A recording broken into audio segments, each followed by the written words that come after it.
ప్రభువైన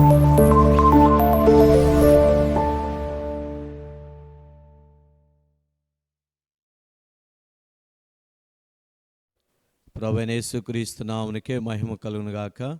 ఆమేన్. హల్లెలూయా. ప్రభునందు ప్రియమైన దేవుని బిడ్డలారా, దేవుడు గతించిన 7 నెలలు ప్రభు ఎంతగానో క్షేమం కాపాడి ప్రభు చేసినటువంటి అనేకమైన మేళ్ళు ఉపకారములను బట్టి దేవుని కృతజ్ఞత వందనాలు స్తోత్రాలు చెల్లిస్తూ ఉన్నాం. అలాగే మన జీవితాల్లో మరొక నూతన నెలలోనికి అనగా ఆగస్టు నెలలోనికి ప్రవేశపెట్టిన దాన్ని బట్టి దేవునికి వందనాలు స్తోత్రాలు చెల్లిస్తూ ఉన్నాం. అలాగే ఈరోజు ఈ కార్యక్రమాన్ని వీక్షిస్తున్న ప్రియమైన సహోదరి సహోదరులకు మీ అందరికీ ప్రభువైన యేసుక్రీస్తు నామములో శుభములు వందనాలు తెలియచేస్తూ ఉన్నాం.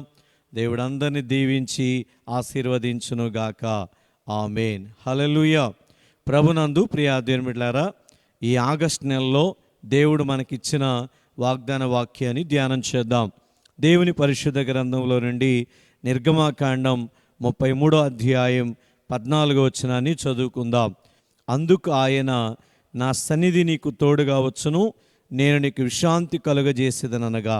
ఆమేన్. ప్రభునందు ప్రియా దేవుని బిడ్డలారా, ఈ వాక్యంలో ఉన్నటువంటి మాట, నా సన్నిధి నీకు తోడుగా వచ్చును. ఈ యొక్క ఆగస్టు నెలలో దేవుడు మనతో చేస్తున్నటువంటి వాగ్దానం, ఇదిగో నా సన్నిధి నీకు తోడుగా వచ్చును అని ప్రభు నీతో నాతో మనందరితో మాట్లాడుతున్నాడు. ఈ యొక్క ఆగస్టు నెలలో ప్రత్యేకంగా దేవుని సన్నిధి మనకు తోడుగా ఉంటుందని మనం నమ్మి విశ్వాసంతో మనకు ముందుకు సాగాలని ప్రభు తెలియజేస్తూ ఉన్నాడు. ఇక చదువుకునేటువంటి వాక్య భాగం మనం గమనిస్తే నిర్గమాకాండములోంచి మన ఈ వాక్యాన్ని చదువుకున్నాం. బైబిల్లో ఉన్నటువంటి 66 పుస్తకాల్లో మరి ప్రారంభంలో ఉన్నటువంటి 5 పుస్తకాలు లేక 5 కాండాలను భక్తుడైనటువంటి మోషే వ్రాసినట్లుగా మనం చూస్తూ ఉన్నాం. దీనిని పంచకాండాలు అంటారు, ధర్మశాస్త్రం అని పిలుస్తారు. ప్రియమైనటువంటి దేవుని బిడ్డలారా, ఈ యొక్క ధర్మశాస్త్రాన్ని ప్రత్యేకంగా మరి మోషేగా రాసినటువంటి ఈ యొక్క వాక్య భాగంలో మనం గమనించినట్లయితే నిర్గమాకాండం అనేటువంటి పుస్తకంలో నుండి ఈరోజు ఈ వాక్యాన్ని మనం చదువుకున్నాం. నిర్గమం అంటే ఇశ్రాయేలును బయటకు తీసుకురావడం. దీన్ని ఇంగ్లీష్లో ఎక్సోడస్ అంటారు, అంటే బయటకు వెళ్ళడం. దేవుడు ఇశ్రాయేలు ప్రజలను ఏ విధంగా బయటకు తీసుకెళ్ళాడో ఈ నిర్గమాకాండం 40 అధ్యాయాల్లో మరి మోషే గారు చక్కగా రాసినట్లుగా మనం దేవుని వాక్యాలు మనం చూస్తూ ఉన్నాం.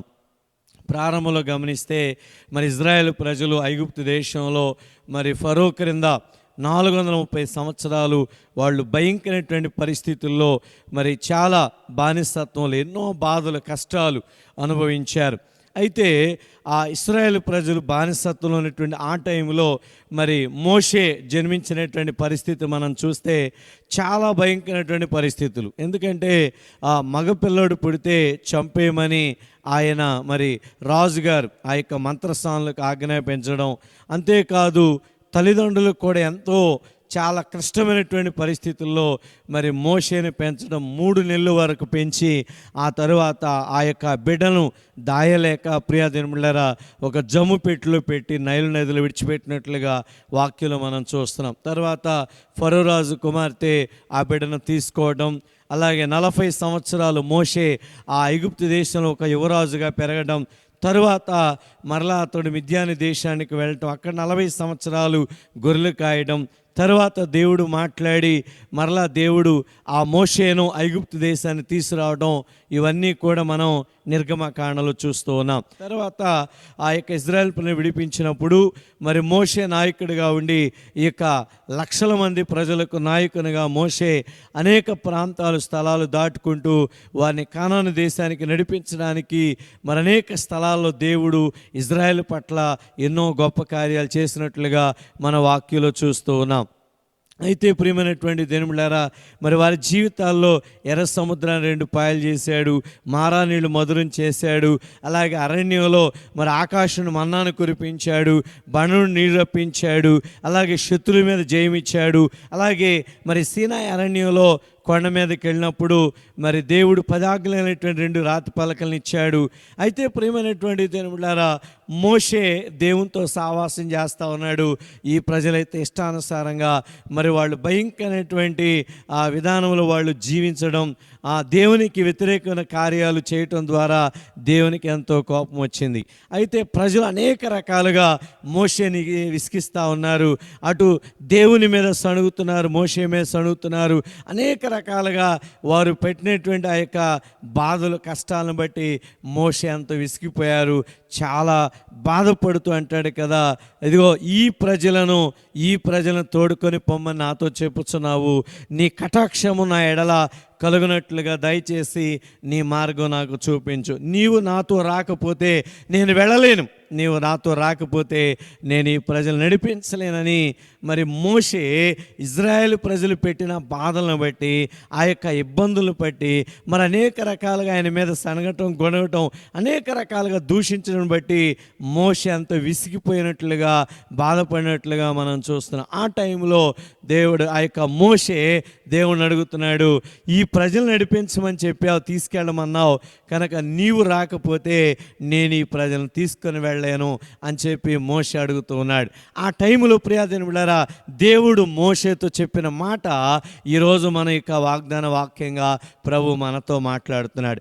ఏమని దేవుడు మోషేతో మాట్లాడాడు, ఎలా దేవుడు మోషేను ధైర్యపరిచాడంటే, ఇదిగో నా సన్నిధి నీకు తోడుగా వస్తుంది, ఇదిగో నేను నీకు విశ్రాంతినిస్తాను, నువ్వు భయపడద్దు, నేను నీతో వస్తాను అని ప్రభు మాట్లాడుతున్నాడు. చూడండి, నా సన్నిధి నీకు తోడుగా వచ్చును. సన్నిధి అనగా దేవుడు నివసించే స్థలం, దేవుడు మనతో ఉండటమే దేవుని సన్నిధి.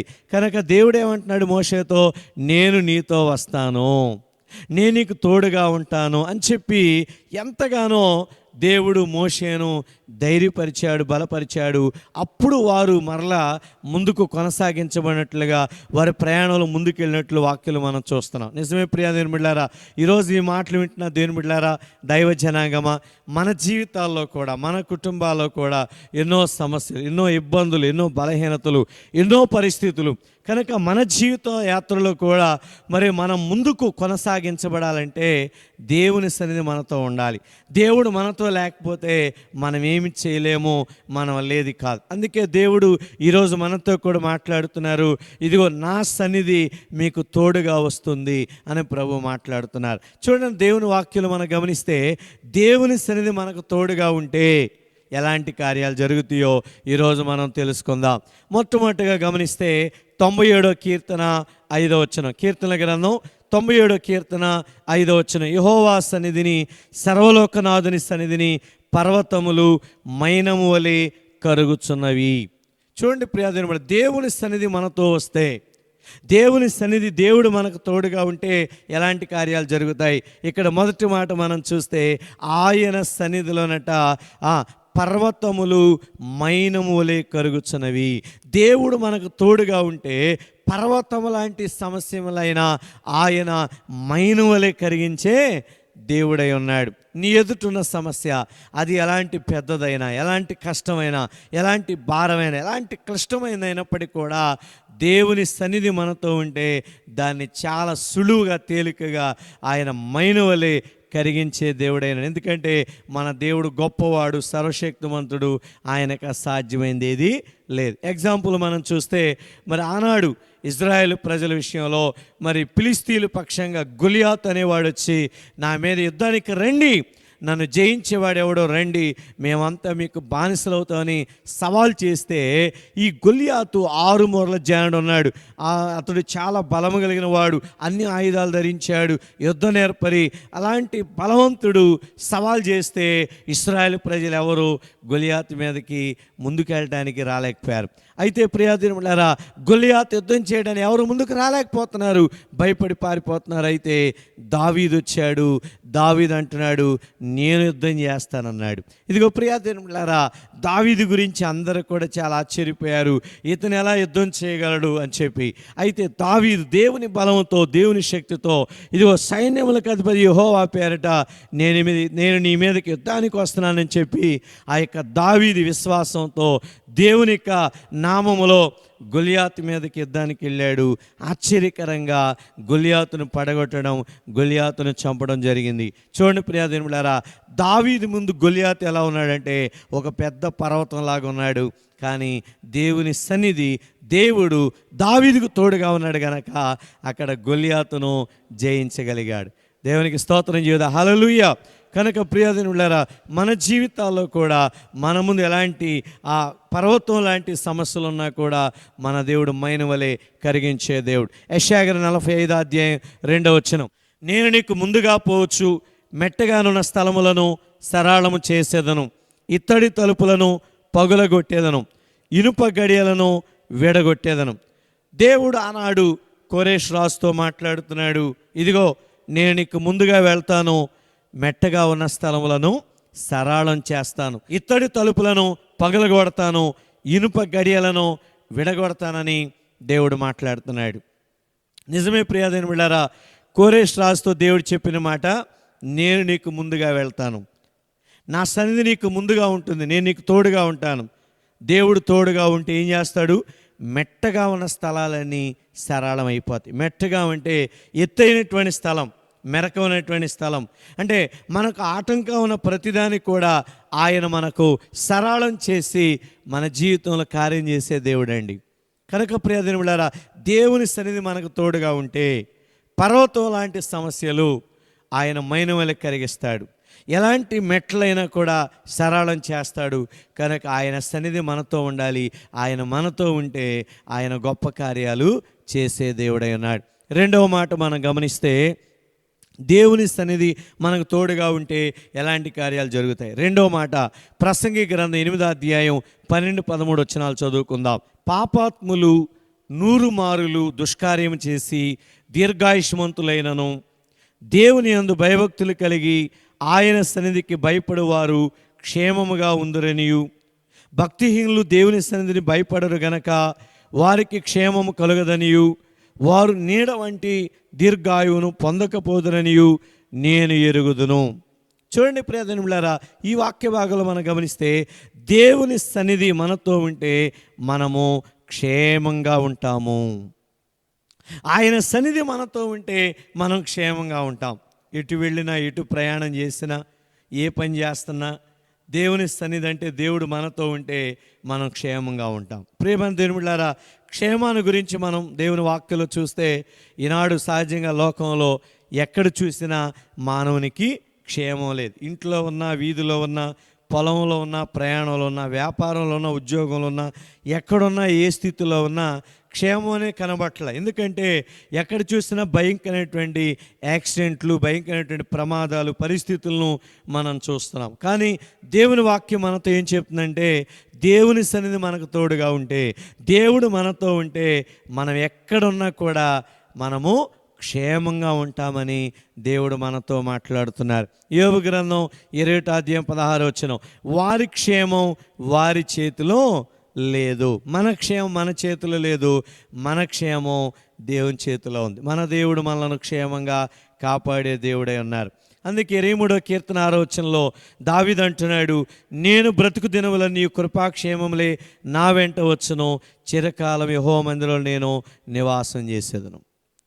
మన బ్రతుకు దినములన్నీ కూడా కృపాక్షేమాలు మన వెంట రావాలి అంటే, మన బ్రతుకు దినములన్నీ క్షేమంగా ఉండాలంటే దేవుని మందిరంలో మనం నివసించాలి. దేవుని సన్నిధి మనకు తోడుగా ఉండాలి. ఆయన మనకు తోడుగా ఉంటే ఆయన మనను క్షేమంగా కాపాడుతాడు. 121 కీర్తన 3-8 మనం చూస్తే మన దేవుడు ఎలాంటి వాడు? ఆయన మనలను కాపాడే దేవుడు.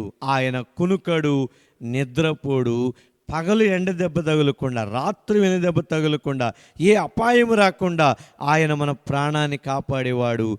మన యొక్క రాకపోకల్లో కూడా ఆయన కాపాడే దేవుడు. ఆయన సన్నిధి మనతో ఉంటే ఎంత సెక్యూరిటీ, ఎంత క్షేమం, ఎంత భద్రతను ఇస్తున్నాడు. ప్రియా దేవుని బిడ్డలారా, ఈరోజు ఈ మాటలు వింటున్న దేవుని బిడ్డలారా, దైవ జనాంగమా, నీకు క్షేమం ఉందా? నీవు క్షేమంగా ఉండగలుగుతున్నావా? దేవుని సన్నిధి మనతో లేకపోతే మనం క్షేమంగా ఉండలేం. ఆయన మనతో ఉంటే మనం క్షేమంగా ఉంటాం. కీర్తనల గ్రంథం 91వ కీర్తన 10-11 వచనాల్లో, నీకు అపాయమేమీ రాదు, ఏ తెగులు నీ గుడారం సమీపించదు, నీ మార్గములన్నిట్లో నిన్ను కాపాడకు ఆయన నిన్ను గూర్చి తన దూతలకు ఆజ్ఞాపించును, నీ పాదములకు రాయి తగలకుండా వారు నిన్ను తమ చేతుల మీద ఎత్తి పట్టుకొందురు. చూసారా, దేవుడు మనకు తోడుగా ఉంటే, ఆయన సన్నిధి మనతో ఉంటే ఆయన మన పాదములకు రాయి తగులకుండా ఆయన మనల్ని ఎత్తి పట్టుకోవడానికి, కాపాడడానికి దూతలకు ఆజ్ఞాపించాడంట. మన మార్గములన్నిట్లో ఆయన మనకు తోడుగా ఉంటాడంట. ఆయన దూతలకు కావలిగా ఉంచుతాడంట. నిజమే ప్రియదేనులారా, దేవుని సన్నిధి మనతో ఉండాలి. ఆయన సన్నిధి మనతో ఉంటే ఆయన మనకి ఎంత క్షేమం ఇస్తాడో. ఆనాడు అబ్రహాము ప్రయాణంలో దేవుడు తోడుగా ఉన్నాడు, ఇస్సాకు ప్రయాణంలో తోడుగా ఉన్నాడు, యాకోబు ప్రయాణాల్లో తోడుగా ఉన్నాడు, యోసేపు ప్రయాణం, మోషే ప్రయాణంలో, యెహోషువ, ఇలా ఎంతోమంది భక్తులకు వారి ప్రయాణాల్లో దేవుడు తోడుగా ఉండి క్షేమం ఇచ్చాడు. షడ్రక్, మేషక్, అబేద్నెగోలకు అగ్నిగుండంలో క్షేమం ఇచ్చాడు. దానియేలుకు సింహపు బోనులో క్షేమాన్ని ఇచ్చాడు. ప్రియమైన దేవులారా, ఆనాటి భక్తులు వారు ఎక్కడున్నా, ఏ స్థలంలో ఉన్నా దేవుడు వారి క్షేమం ఇచ్చాడంటే కారణం దేవుని సన్నిధి వారితో ఉంది గనక వారు క్షేమంగా ఉన్నారు. ఈరోజు మన జీవితాల్లో కూడా మనం క్షేమంగా ఉండాలంటే దేవుని సన్నిధి మనతో ఉండాలి. ఆయన మనకు తోడుగా ఉంటేనే మనం క్షేమంగా ఉంటాం. కనుక ఈ యొక్క ఆగస్టు నెలలో దేవుడు మనతో మాట్లాడుతున్నాడు. నా సన్నిధి నీకు తోడుగా వచ్చునని ప్రభు మనతో వాగ్దానం చేస్తున్నాడు. ఆయన సన్నిధి మనకు తోడుగా ఉంటే ప్రియమైనటువంటి దేవులారా, మనకు పర్వతం లాంటి సమస్యలు మైనవలే కరిగిపోతాయి. రెండవది, మనము క్షేమంగా ఉంటాం. మూడవ మాట చదువుకుందాం. మూడవ మాట నిర్గమాకాండం 33:14లో మూడవ మాట ప్రభు సెలవిచ్చారు. నా సన్నిధి నీకు తోడుగా వచ్చును, అది నీకు విశ్రాంతినిచ్చునని ప్రభు మాట్లాడుతున్నారు. దేవుని సన్నిధి మనకు తోడుగా ఉంటే ఆయన మనకు విశ్రాంతినిస్తాడు. మోషే జీవితంలో ఎంతో అలసిపోయాడు, విసిగిపోయాడు, చాలా వేదన పడ్డాడు. అందుకే ప్రియా దేవులారా, దేవుడు అంటున్నాడు, ఇదిగో నా సన్నిధి నీకు తోడుగా వచ్చింది, నేను నీకు విశ్రాంతినిస్తాను, మోషే నువ్వు భయపడద్దని దేవుడు ఎంతో ధైర్యపరిచాడు. దేవుడు వారిని చక్కగా ముందుకు నడిపించారు. నిజంగా మన జీవితంలో కూడా ఆయన సన్నిధి మనకు తోడుగా ఉంటే ఆయన మనకు కూడా విశ్రాంతినిస్తాడు. మత్తయి సువార్త 11:8లో మనం చదువుతున్నాం, ప్రయాసపడి భారం మోస్తున్న సమస్త జనులారా నా యొద్దకు రండి, నేను మీకు విశ్రాంతినిస్తాను ప్రభు అంటున్నాడు. నువ్వు ఏ భారంతో ఉన్నావో, ఏ సమస్యతో ఉన్నావో, ఏ కష్టంలో ఉన్నావో, నువ్వు ఏ పరిస్థితుల్లో ఉన్నా, ఎలాంటి వాడివైనా నా ప్రభు నిన్ను ప్రేమిస్తున్నాడు, నా ప్రభు నిన్ను పిలుస్తూ ఉన్నాడు.